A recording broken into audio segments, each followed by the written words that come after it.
That ball is a helium release vent for a high-altitude balloon being drugged back to Earth. The vent lets us put extra helium in before launch for a fast climb. That moves the landing site closer. That extra helium wants to overexpand the balloon and pop it early. Mission Control commands the valve to vent that excess helium up top. The vent system has 3 ports to manage the gas. The first is the input port that we use to fill the balloon. The second is a flapper valve controlled by a servo. This talks to the balloon platform via Bluetooth. The platform's telemetry allows us to control this valve from the ground. The last valve is just a cover held in place with a band. A piece of nichrome wire cuts the band, opening the valve.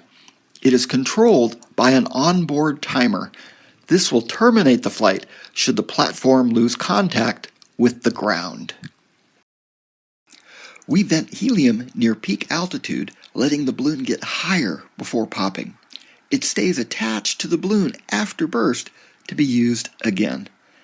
And yes, it's made out of a pair of salad bowls. The platform is descending by parachute. The remains of the balloon and the weight of the vent have about the same drag-to-weight ratio as the platform and its parachute, so everything is falling at about the same speed. The camera was on a servo to capture it all. The vent finally decides to take a break and ride the platform on down.